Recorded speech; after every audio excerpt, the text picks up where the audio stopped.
The ballroom was a sea of glittering light and sharp laughter, each sound slicing through me like a blade, honed for precision.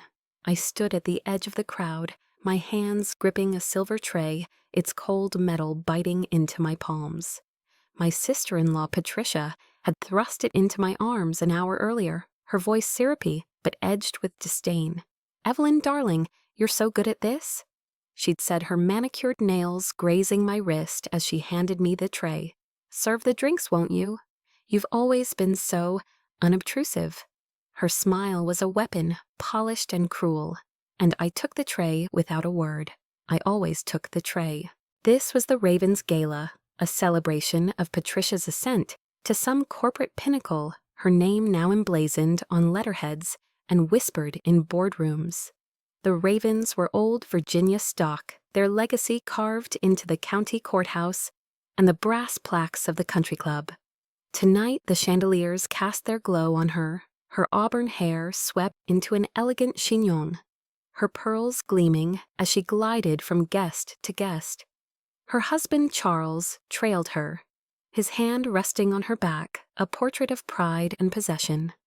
I watched from my corner, the tray heavy in my hands, and felt the familiar ache of being unseen settle deeper into my chest. I was 48, widowed, for 5 years childless, and to them I was a ghost in their story.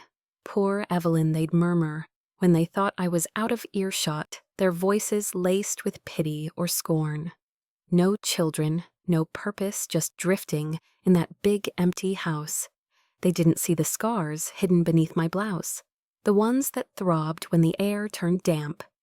They didn't know about the nights I woke my heart, racing my fingers, clawing for a weapon I hadn't held in years.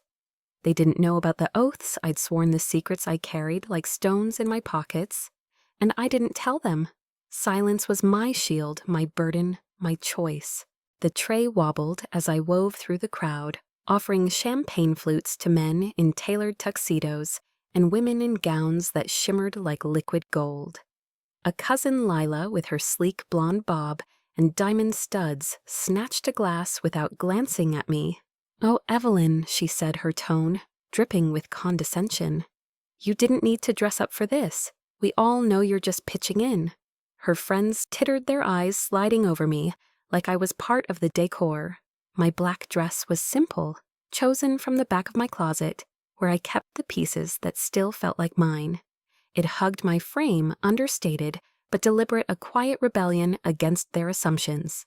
They didn't notice. They never did. I found a shadowed spot near the bar, a place where the light didn't quite reach, and set the tray down for a moment.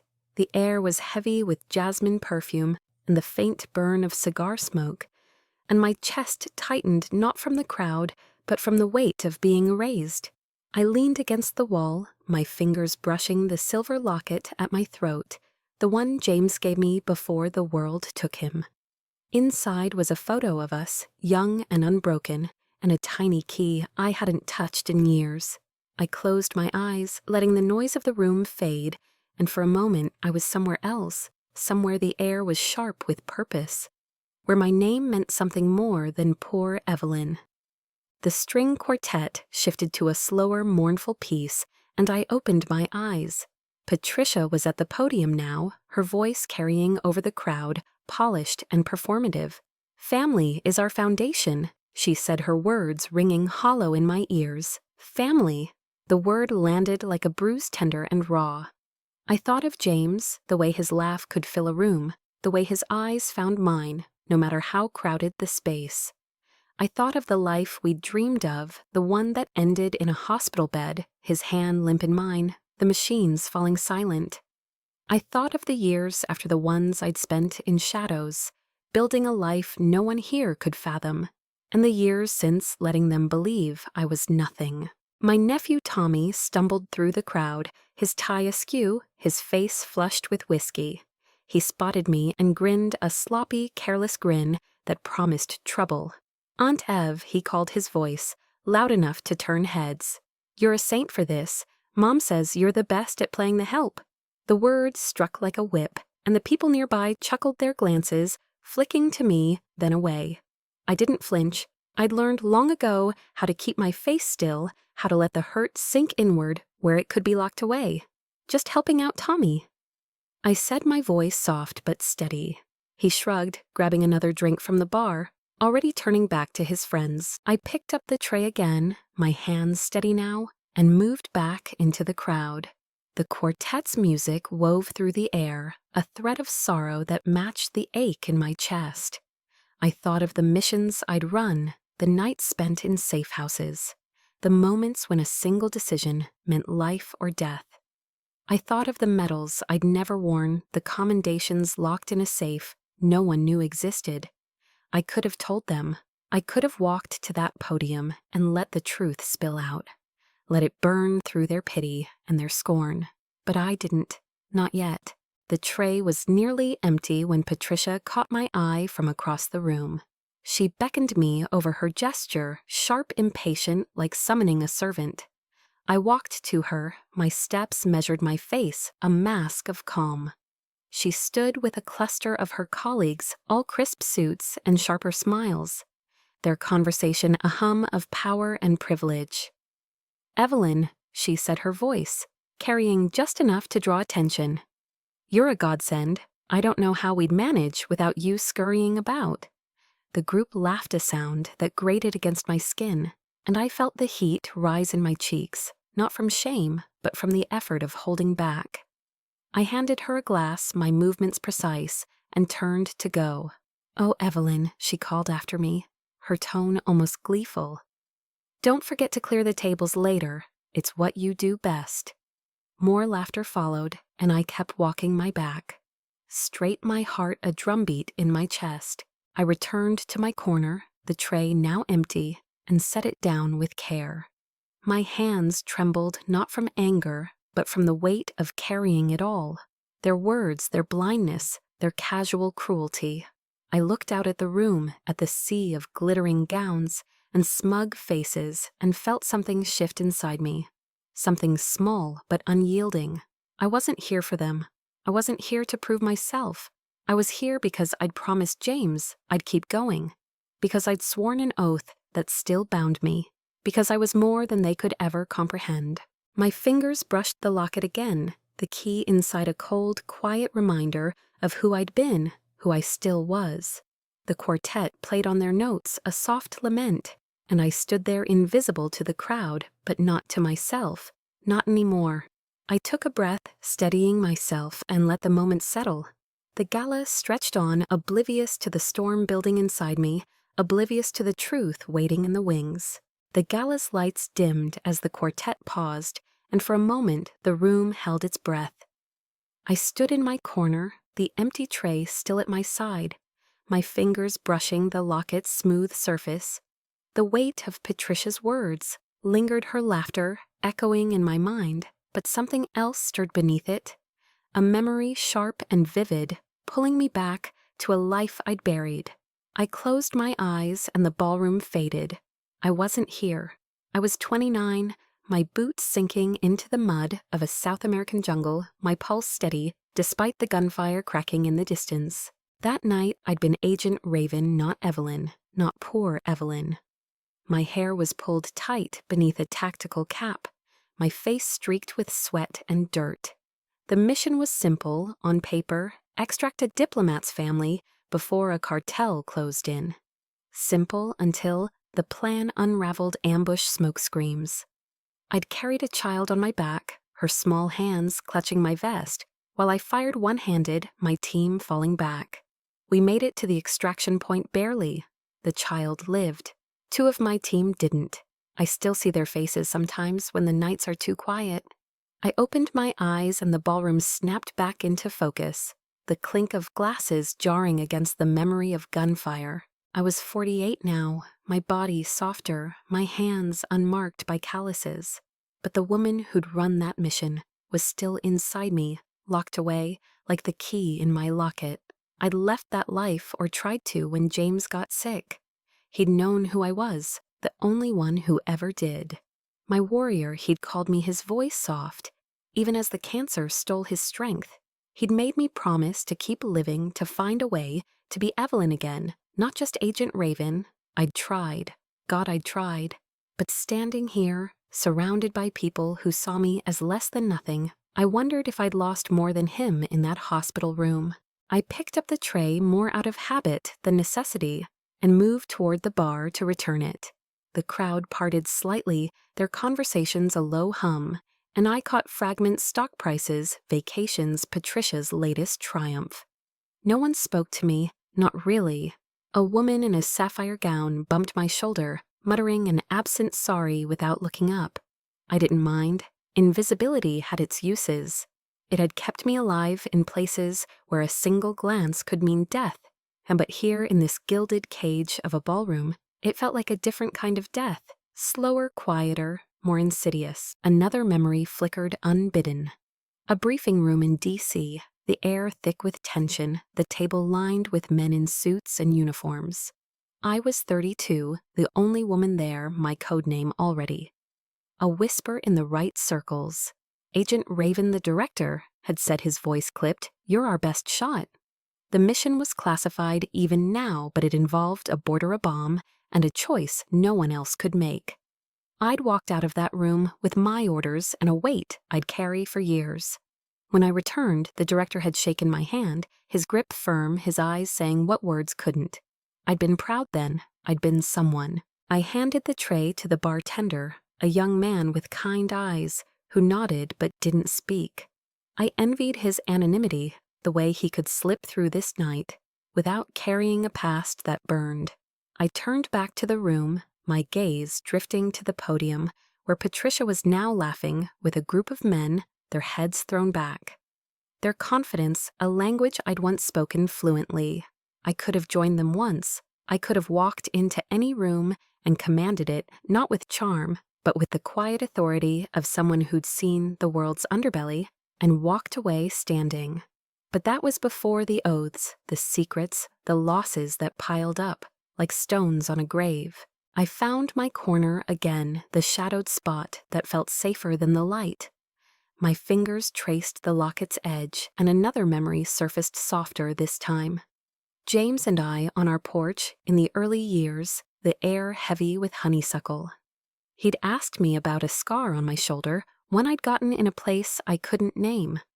I'd deflected, but he'd taken my hand, his thumb brushing the scar's raised edge. "You don't have to tell me," he'd said, "but don't hide it. It's part of you." I'd cried that night, not because of the scar, but because he saw me, all of me, and loved me anyway. Now standing in this ballroom, I wondered if I'd betrayed him by hiding again, by letting these people reduce me to a shadow. The quartet started again, a slow waltz that made the room feel smaller, more intimate. I watched the couples sway their movements, practiced their smiles, effortless. I hadn't danced since James hadn't wanted to, but I remembered the steps, the way my body could move when it wasn't weighed down by silence. I remembered training too, hand-to-hand combat in a Quantico gym, my instructor's voice barking, "Faster, Raven."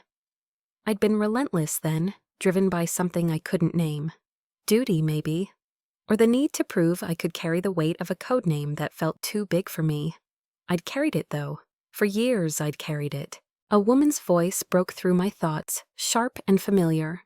Lila, the cousin with the blonde bob, stood nearby, her back to me, her words meant for her friend, but loud enough to sting. "It's sad, really," she was saying. "Evelyn's just there. No kids, no job, no life. I mean, what does she even do all day?" Her friend murmured something, and they both laughed, the sound like glass shattering. I didn't move. I didn't let my face change. But inside, something twisted, a knot of pain and anger I'd spent years keeping tied. I wanted to turn to say something, anything. I wanted to tell them about the nights I'd spent in safe houses, the lives I'd saved, the secrets I'd kept when the world hung in the balance. But I didn't. I couldn't. The oath I'd taken was iron unbreakable even now. I took a breath, steadying myself, and let the memory of that jungle mission wash over me again. The child's weight on my back, her small voice whispering, "Don't let them get me." I hadn't. I'd gotten her out, gotten her home. That was who I was, even if no one here knew it. That was the truth I carried, not their pity or their scorn. I straightened my shoulders, pulling back, and for a moment I felt her again. Agent Raven, the woman who didn't flinch, who didn't break. She was still there waiting. The gala stretched on the crowd, growing louder, the air thicker. I stayed in my corner watching, listening, my heart a steady drumbeat. I thought of the safe in my attic, the one with my badges, my files, the things I'd locked away when James died. I thought of the phone calls I still got sometimes late at night from numbers I didn't recognize. I always answered even now because that's who I was. Bound by duty, by secrecy, by a past that wouldn't let me go. I wondered standing there if I'd ever be free of it. I wondered if I wanted to be. The locket felt heavier now, its key a reminder of a life I couldn't share. I closed my eyes again, just for a moment, and saw James's face, his smile, the way he'd believed in me, even when I didn't. "You're enough," he'd said near the end. "You've always been enough." I opened my eyes, the ballroom bright and cruel, and felt the truth of his words settle into me. I was enough. Not for them, not for Patricia, or Lila, or Tommy. For me. For the woman I'd been, and the woman I still was. The gala's energy shifted as the night deepened, the crowd growing looser, their voices louder, their laughter more reckless. I stood in my corner, the locket still warm against my skin from where my fingers had lingered. The memories of jungles and briefing rooms had retreated, but they left a residue, a quiet strength that steadied my breath. I watched the room, my eyes tracing the swirl of gowns and the glint of cufflinks, and I felt the weight of their world pressing against me. To them I was nothing, a widow, a shadow, a woman who served drinks and cleared tables. To me, I was a vault holding secrets they couldn't dream of, carrying a past that burned brighter than their chandeliers. I moved toward the edge of the ballroom, my steps silent on the polished floor, and found a small table where empty glasses had begun to gather. No one had asked me to clear them, but I did it anyway. My hands moving with the precision of muscle memory. It was easier this way to keep busy, to stay invisible. I stacked the glasses carefully, their delicate stems clinking softly, and ignored the glances from a nearby group of women. They were younger, their dresses bold, their laughter sharp. One of them, Clara, a distant cousin's wife, caught my eye and smirked. "Evelyn, you're a saint," she said, her voice dripping with mockery. "Always tidying up after us. What would we do without you?" Her friends giggled, and I nodded my face, calm, my heart a steady pulse. "Just helping out." I said, my voice soft, and turned back to the table. I carried the glasses to the bar, weaving through the crowd, my presence barely registering. A man in a navy suit brushed past me, his elbow grazing my arm, his apology absent. I didn't mind. I'd spent years learning to move, through spaces unnoticed, to blend into the background until the moment called for action. But here in this ballroom, the skill felt like a curse. I set the glasses down, the bartender giving me a quick nod, and paused, my hands resting on the counter. The air was heavy with the scent of wine and cologne, and for a moment I let myself feel the ache of it, all the years of being overlooked, the sting of being called nobody in 100 small ways. Patricia's voice cut through the noise, bright and commanding, as she held court near the center of the room. She was surrounded now, her colleagues and friends hanging on her every word, their faces alight with admiration. "It's about vision," she was saying, her hands gesturing expansively. "You have to seize your moment, or you're just, well, you're nothing." The group laughed, and I felt the word land like a stone in my chest. Nothing.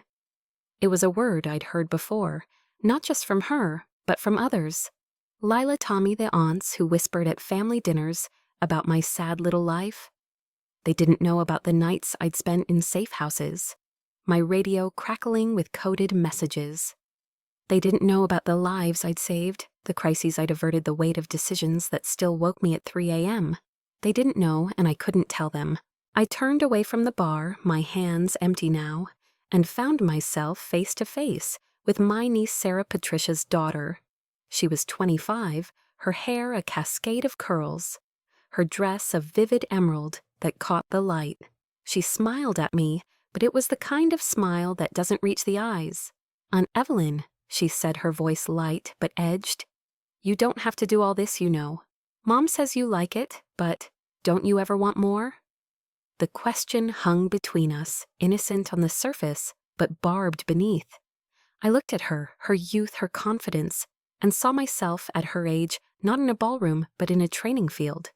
My body bruised my mind, sharp my future, a map of secrets. "I'm fine, Sarah," I said, my voice steady. "I do what needs doing." She shrugged, already turning away, her attention caught by a friend waving from across the room. I watched her go, her laughter trailing behind her, and felt the familiar pang of loneliness.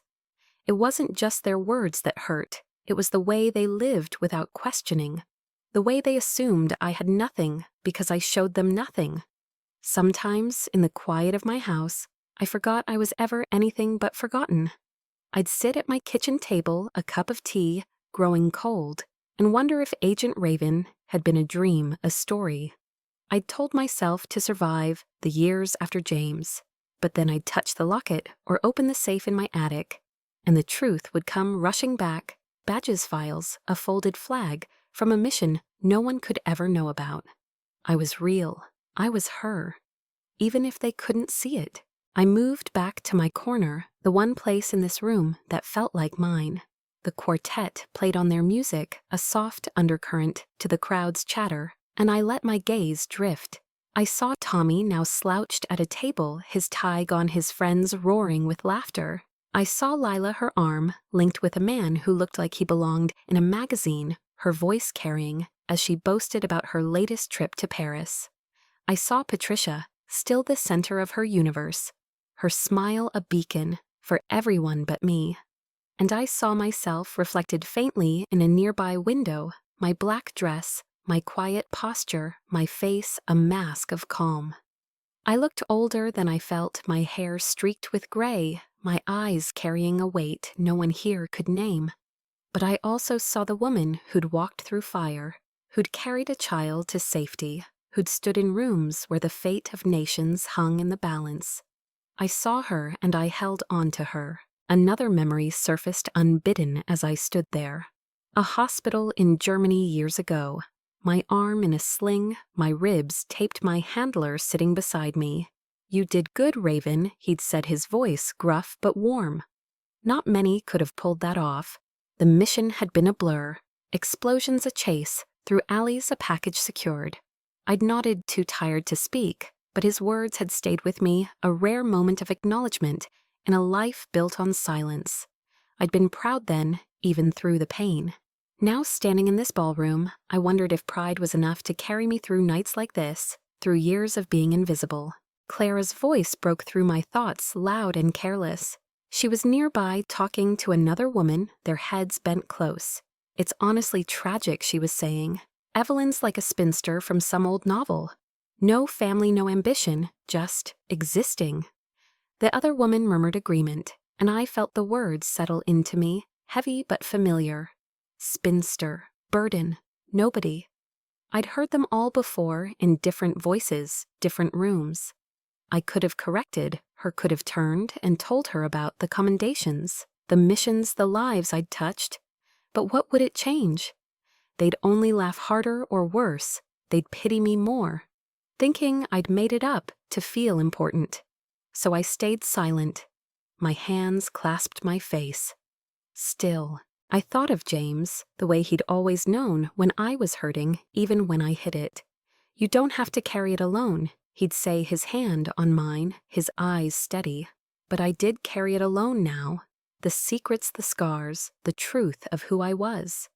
I carried it because I had to, because the oath I'd taken was bigger than their scorn, bigger than my pain.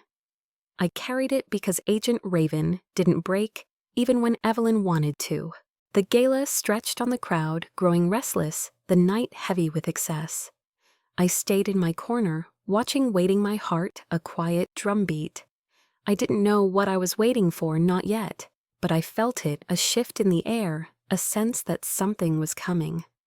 I touched the lock at the key inside a cold reminder of who I'd been, and I stood a little taller. I was still here. I was still me. The gala had reached its peak, the ballroom pulsing with a feverish energy that felt both intoxicating and suffocating. The chandeliers cast fractured light across the crowd, their laughter now edged with the recklessness of too much wine. I stood in my corner, my hands empty the locket, at my throat a quiet anchor. The weight of Clara's words, spinster.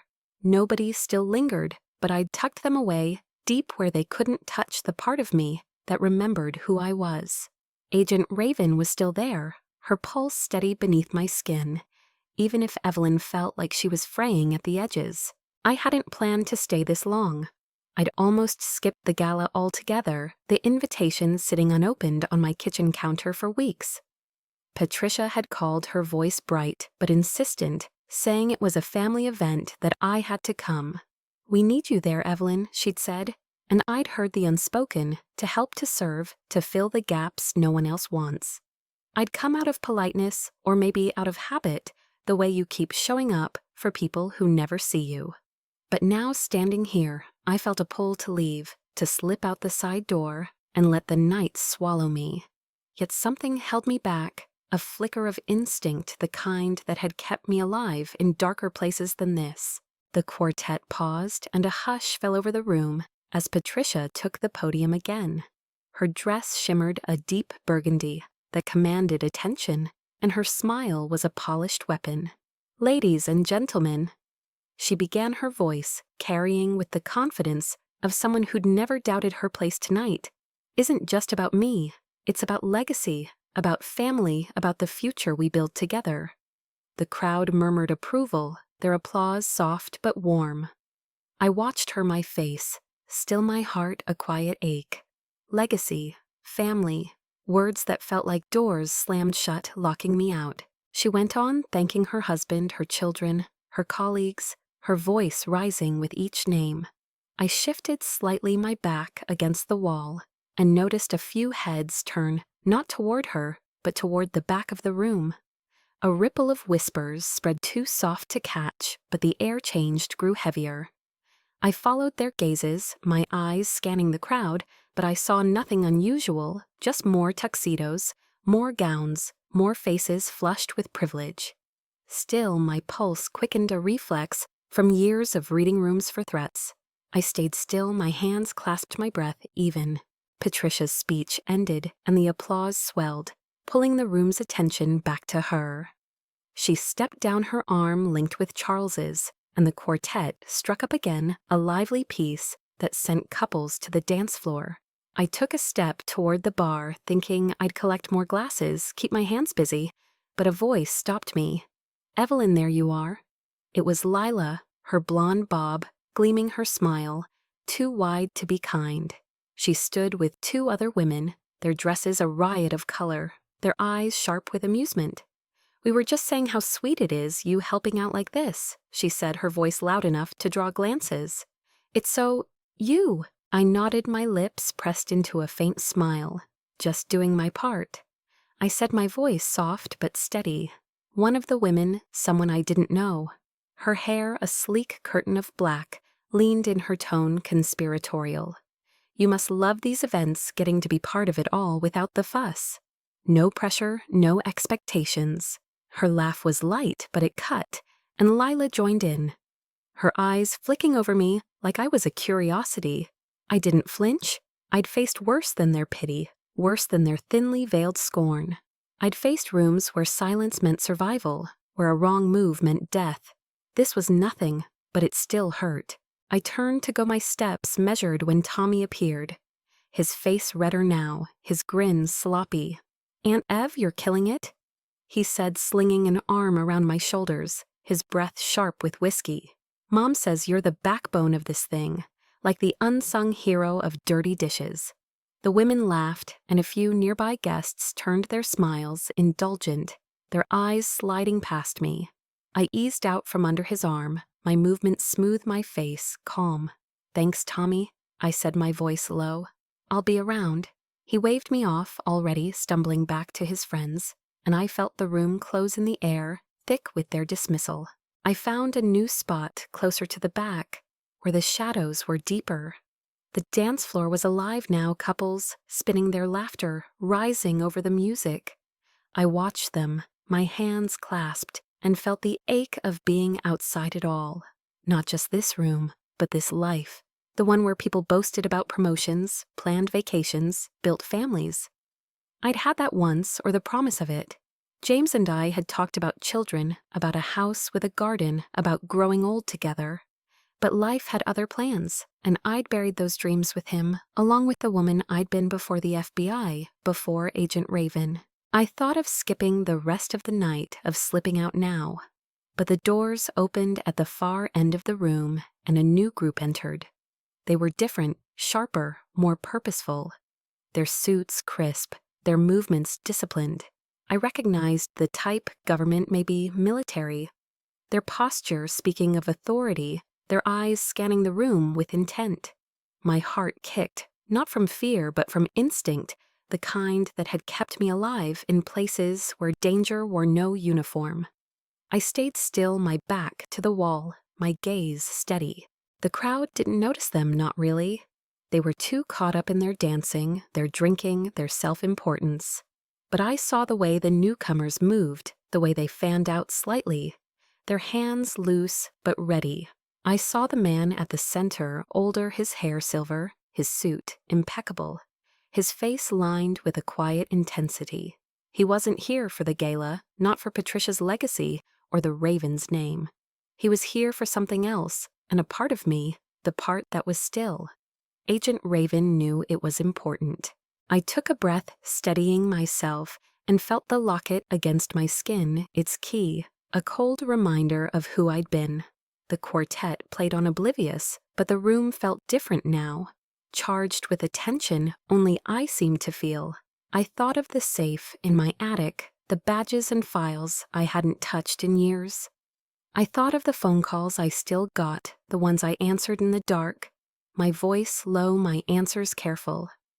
I thought of James, his belief in me, his love that had carried me through the worst of it. And I thought of myself standing here invisible, but not powerless, waiting for whatever was coming. Patricia's voice rose again, calling for attention, and the crowd turned toward her. She was announcing something, a toast, a thank you. I didn't catch it. My eyes were on the silver-haired man who was now speaking quietly to one of his companions, his gaze sweeping the room. For a moment I thought he looked at me, but I dismissed it. I was nobody here, just Evelyn, the woman with the tray. Still, my pulse didn't slow, and my hands stayed ready, an old habit that never died. I stayed in my place, the shadows my ally, and watched. The gala was a stage, and I was no longer sure what role I was playing. But I felt it deep in my bones, a reckoning was near, and I was part of it, whether I wanted to be or not. The ballroom hummed with the kind of energy that comes late in the night when masks slip and truths hover just beneath the surface. The quartet's music had softened a delicate waltz that seemed to hold the room in a fragile embrace. I stood in my shadowed corner, my back against the wall, my hands clasped to keep them still. The silver-haired man and his entourage had settled near the front, their presence a quiet disruption, like a stone dropped into a still pond. The crowd didn't fully notice their attention, split between Patricia's toasts and their own conversations, but I did. I noticed everything, the way his companions scanned the room, the way his posture spoke of authority, the way his eyes moved with purpose, searching. My pulse hadn't slowed since they'd entered. It wasn't fear, not exactly, but the instinct of someone who'd spent years reading rooms for danger, for opportunity, for the moment when everything changes. I touched the locket at my throat, the key inside a silent reminder of the life I'd locked away. I wanted to slip out, to disappear into the night and leave this gilded cage behind, but my feet stayed rooted. My body attuned to the shift in the air. Something was coming, and I was part of it, whether I chose to be or not. Patricia was at the podium again, her voice bright, her smile a beacon. "We're honored tonight," she was saying, to have so many distinguished guests among us, celebrating not just our family's legacy, but the strength of our community. The crowd applauded, their hands clapping in a rhythm that felt hollow to me. I watched her, my face calm, but inside I felt the ache of her words, community legacy words, that excluded me, that painted me as the outsider I'd let myself become. I thought of James, his hand in mine, his voice promising we'd build a life together. I thought of the missions, the sacrifices, the secrets that had kept me from that life. I thought of who I was and who they thought I was, and the chasm between those truths. The silver-haired man stepped forward, and the room seemed to pause, the air tightening. He was older, maybe 60. His face lined but strong, his suit tailored to a precision that spoke of power. The crowd parted slightly, their murmurs fading, and I saw Patricia's smile falter just for a moment as she registered his approach. He raised a hand, a small gesture, and the quartet stopped, their bows hovering over strings. The silence was sudden, heavy, and every eye turned to him. I stayed still, my breath shallow, my hands steady despite the drumbeat in my chest. "Ladies and gentlemen," he said, his voice low but commanding, carrying to every corner of the room. "I apologize for the interruption, but I'm here on a matter of some urgency." His accent was clipped East Coast, the kind you hear in briefing rooms or Senate chambers. The crowd leaned in curious, their glasses forgotten in their hands. Patricia stepped forward, her smile back in place, her hand extended. "Sir, we're so honored," she began, but he cut her off, not rudely, but firmly, his attention elsewhere. His eyes were scanning the room, searching, and I felt a prickle at the back of my neck, the kind that comes when you know you're being watched. I pressed myself deeper into the shadows, my instinct to stay unseen, warring with the pull of his presence. I didn't know him, not personally, but I knew his type, high-ranking, untouchable, the kind of man who moved pieces on a board most people never saw. He turned slightly, his gaze sweeping past the dance floor, past the tables, past the glittering crowd, and then impossibly it landed on me. My heart stopped just for a moment, and I forced myself to breathe, to keep my face still. It was a mistake, I told myself. He wasn't looking at me, he couldn't be, but he was. His eyes locked on mine, and the room seemed to shrink, the noise fading to a distant hum. He took a step forward, then another, his companions trailing him. Their movements disciplined, their faces unreadable. The crowd parted, their whispers rising, and I felt the weight of their attention shift not to him, but to the path he was carving straight toward me. My hands tightened, my nails biting into my palms, and I fought the urge to step back, to disappear. Agent Raven didn't run, I reminded myself. Agent Raven stood her ground. He stopped a few feet away, close enough that I could see the faint scar above his eyebrow, the intensity in his gray eyes. The room was silent now, the kind of silence that presses against your skin, and I felt every gaze on me, Patricia's, Lila's, Tommy's, Clara's, all of them, frozen, confused, waiting. "Ma'am," he said, his voice softer now, but no less commanding, "we've been looking for you." The words hung in the air, simple but seismic, and I felt the ground shift beneath me. My mouth went dry, my mind racing, but I kept my face calm, my posture steady, the way I'd been trained. I didn't speak, not yet. I couldn't. The crowd was watching, their confusion palpable, and I saw Patricia's smile, slip, her eyes narrowing as she tried to make sense of it. The man tilted his head slightly as if reading my silence, and then he said, "Evelyn Marie Raven, isn't it?" My name in his mouth was a shock, a key turning in a lock I'd thought rusted shut. I nodded just once, my throat tight. He stepped closer, his voice dropping but still clear, every word deliberate. "I'm Director William Hayes, FBI. We need you in D.C. tonight." The room gasped, a collective intake of breath that felt like the world tilting. Director Hayes, the FBI, my name spoken with a reverence I hadn't heard in years. I felt the locket against my skin, the key inside burning, and I saw flashes of my past briefing rooms, safe houses, the weight of a gun in my hand. I saw James, his smile, his belief in me. I saw myself, Agent Raven, standing tall in a life I'd buried.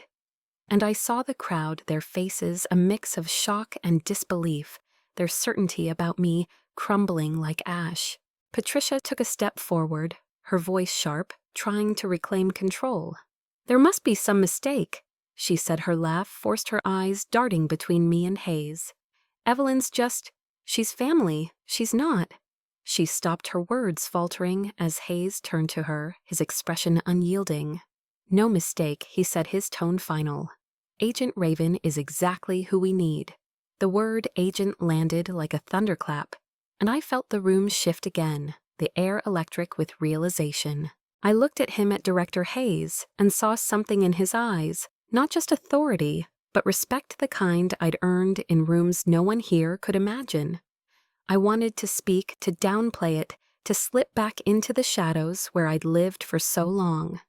But his gaze held me steady, expectant, and I felt Agent Raven rise, her strength, flooding back, her voice finding its way. "Director," I said, my voice low but clear.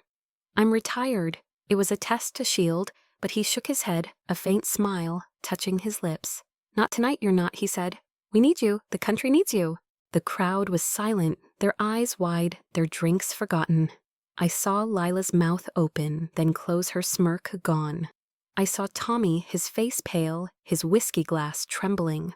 I saw Clara, her hand at her throat, her confidence shattered.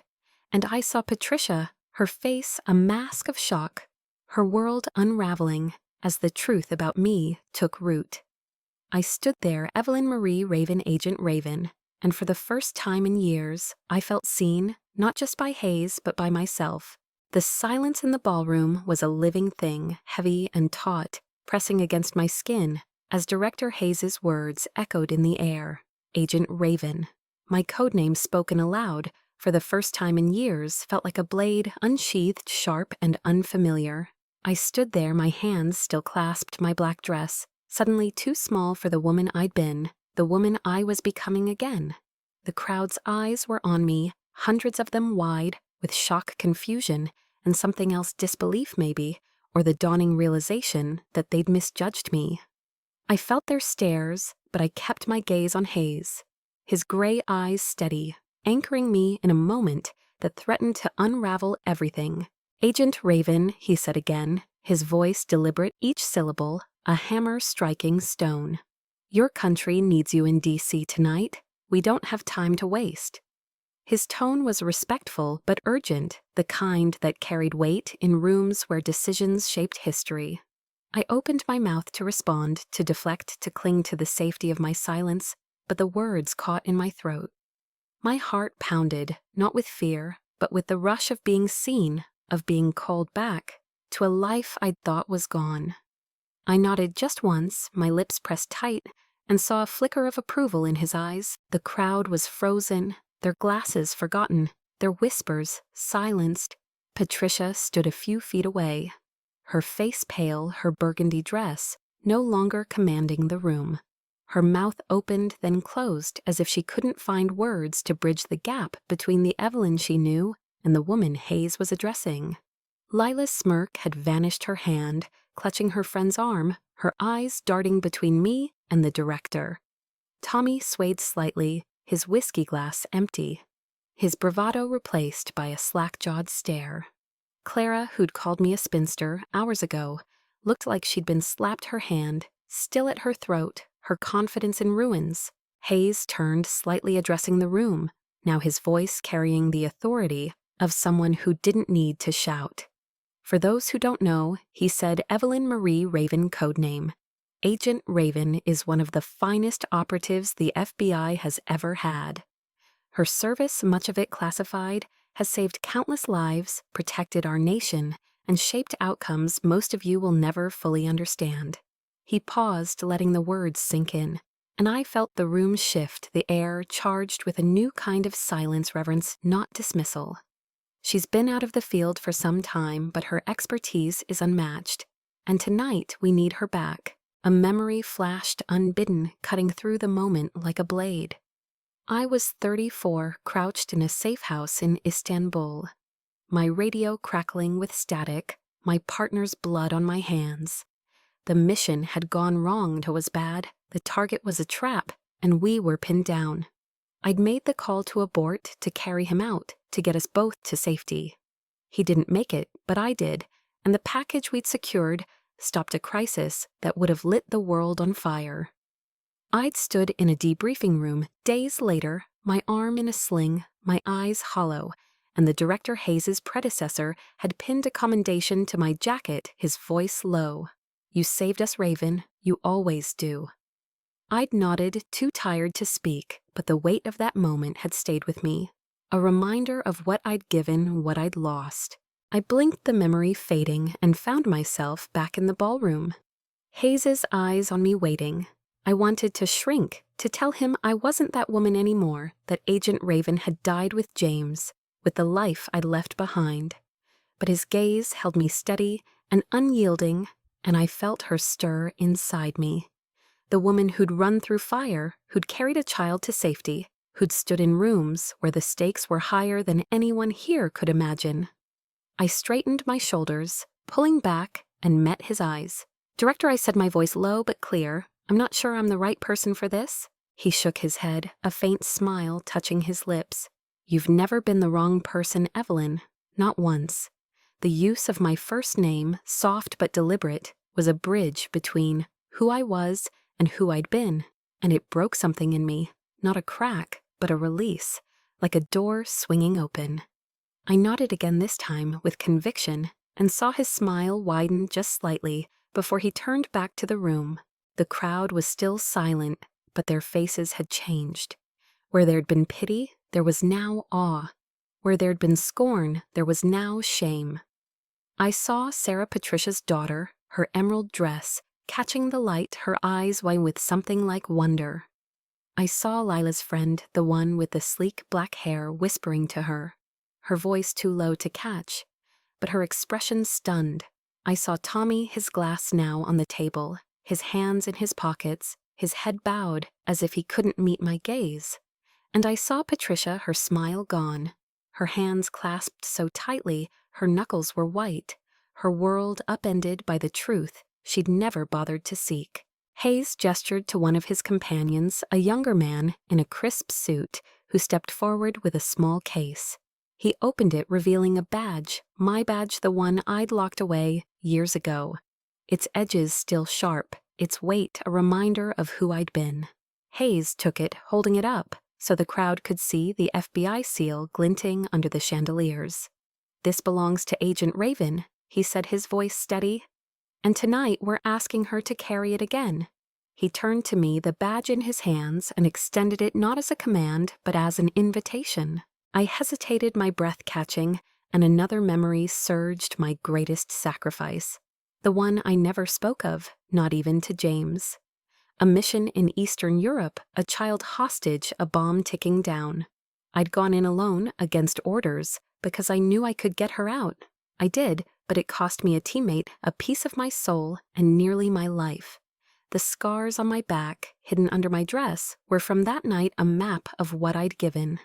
I'd never regretted it, but I'd never forgotten it either. I looked at the badge, at Hayes, at the crowd, and I felt that moment echo in this one, the choice to step forward, to be seen, to carry the weight again. I reached out my hand steady and took the badge. Its weight was familiar grounding, and as my fingers closed around it, I felt Agent Raven rise fully, her strength no longer buried but alive, burning. The crowd exhaled a sound, like a wave breaking, and I heard murmurs now. Soft but growing respect, admiration, regret. I didn't look at them. I looked at Hayes, and he nodded, a silent acknowledgement of what this meant, of who I was. Patricia stepped forward, her voice trembling, trying to reclaim some control. "Evelyn, We had no idea," she said, her words.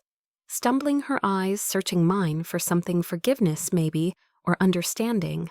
I met her gaze, my face calm, my silence louder than any words I could have spoken. She faltered, her hands twisting, and stepped back, her place in the room no longer certain. I held the badge, its edges pressing into my palm, and felt the locket at my throat, the key inside, a reminder Of James, of the life I'd lived, of the woman I'd always been. The ballroom was no longer a cage, but a stage, and I stood at its center. Not as poor Evelyn, but as Agent Raven seen at last. The ballroom held its breath, the silence so profound, it felt like the world had paused to witness the moment. I stood there, the FBI badge heavy in my hand, its familiar weight grounding me as the crowd's eyes bore into me. Director Hayes stood a step away, his presence a quiet pillar, his gray eyes steady with a respect that felt both foreign and achingly familiar. The chandeliers above cast fractured light across the room, catching the badge's seal, making it gleam like a beacon. I felt the locket at my throat, the key inside pulsing, with the memory of James, of the life I'd buried. And I knew there was no going back. Not to the shadows, not to the Evelyn they'd dismissed. The crowd stirred their silence, breaking into murmurs soft at first, then growing a tide of awe and disbelief. I saw their faces shift, Lila's smirk, gone her eyes wide with something like fear. Tommy, his head still bowed, his hands fidgeting. Clara, her hand dropping from her throat, her confidence shattered. And Patricia, standing frozen, her burgundy dress, no longer a crown, but a weight, her face a map of shock and shame. They were seeing me now, not the widow, not the servant, but Agent Raven, the woman who'd walked through fire and carried secrets they'd never comprehend. Hayes raised a hand, and the murmurs hushed the room, bending to his authority. Agent Raven's service, he said, his voice, low but resonant, is a testament to courage, to sacrifice, to the kind of strength that doesn't need to shout. He looked at me, his expression softening, and I felt the weight of his words, not just for the crowd, but for me, a reminder of who I'd been, who I still was. Tonight we honor her by asking her to serve again, because there are moments when only the best will do. The crowd erupted into applause, tentative at first, then swelling a wave that crashed over me. I didn't move, didn't smile, didn't let my face betray the storm inside. I'd faced rooms like this before, briefing rooms, debriefing rooms, rooms where applause came with medals and silence came with scars. But this was different. This was my life, my truth laid bare before people who'd never bothered to look. I held the badge tighter, its edges biting into my palm, and let the sound wash over me, not as validation, but as acknowledgement, a reckoning long overdue. A man in a tuxedo near the front stood, his hands clapping slowly, deliberately, and others followed, rising from their chairs, their faces a mix of reverence and regret. I saw Sarah Patricia's daughter stand, her emerald dress catching the light, her eyes shining with something like pride. I saw Lila's friend, the one with the sleek black hair, rise, her expression stunned but respectful. Even Tommy stood, his movements awkward, his face flushed with more than whiskey now. The room was on its feet, the applause a steady rhythm, and I felt it in my chest, a pressure that wasn't pain, but something closer to release. Hayes stepped closer, his voice low, meant only for me. "Evelyn," he said, using my first name again. "We'll brief you in the car. The situation's critical, but I knew you'd answer the call." He extended his hand, not for the badge, but for a handshake, a gesture of equals. I took it, my grip firm, and saw the faintest nod of approval in his eyes.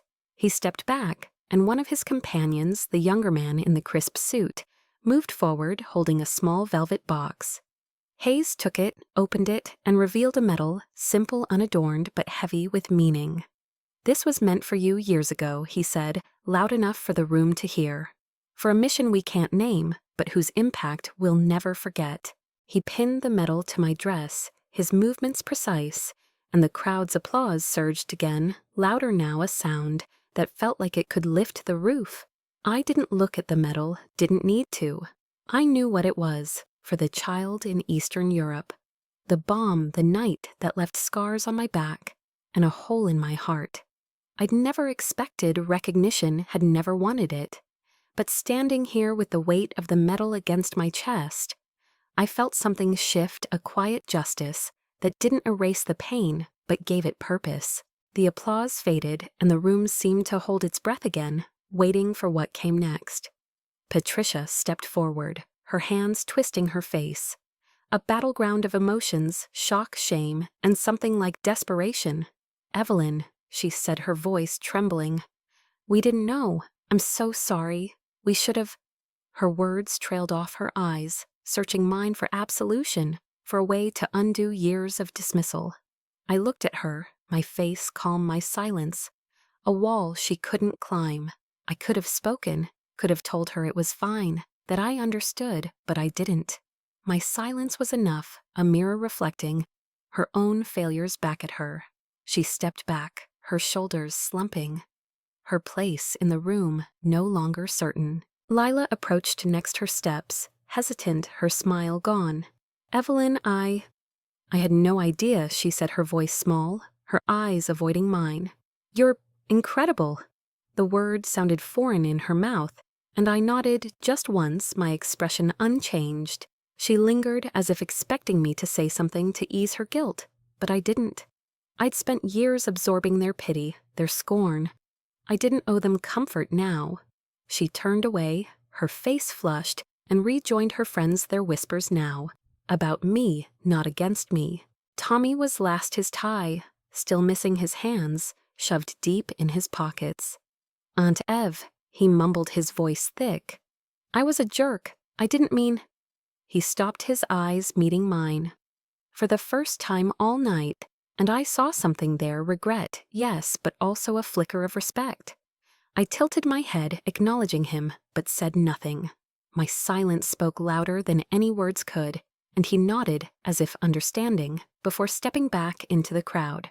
The quartet started again, a soft, solemn piece, and the room began to move. The tension easing, but the air still charged.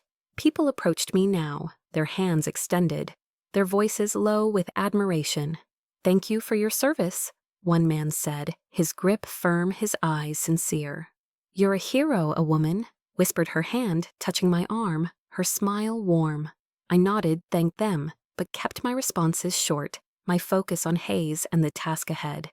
This wasn't about them, not anymore. It was about me, about Agent Raven, about the call I'd answered long ago and was answering again. Hayes gestured toward the door, and I followed, the badge in my hand, the medal pinned to my dress, the locket a quiet pulse at my throat.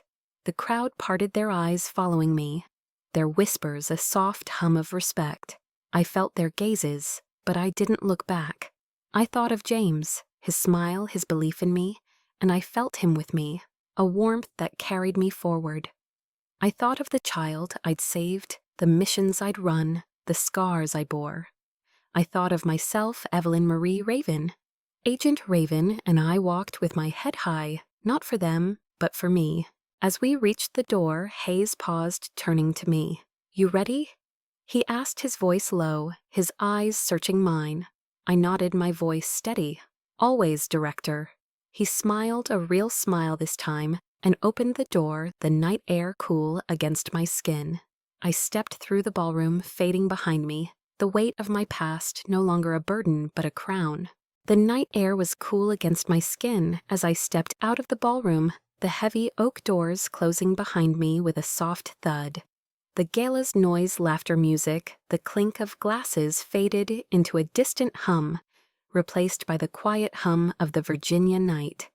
Crickets chirped in the distance, and a faint breeze carried the scent of magnolias, grounding me in a world that felt both familiar and impossibly new. I held the FBI badge in one hand, its edges pressing into my palm, the metal pinned to my dress, a steady weight against my chest. The locket at my throat was warm, the key inside a silent promise I'd kept not just to James but to myself. Director Hayes walked beside me. His steps measured his presence, a quiet anchor. His companions flanked us, their suits blending into the shadows, their eyes scanning the parking lot with the disciplined focus I'd once known so well. A black SUV waited, its engine idling, its tinted windows reflecting the moonlight. I paused, my breath catching, and looked back at the venue, its windows glowing with the life I'd left behind. The Ravens, their guests, their world of privilege and pity, they were still in there, reeling from the truth of who I was.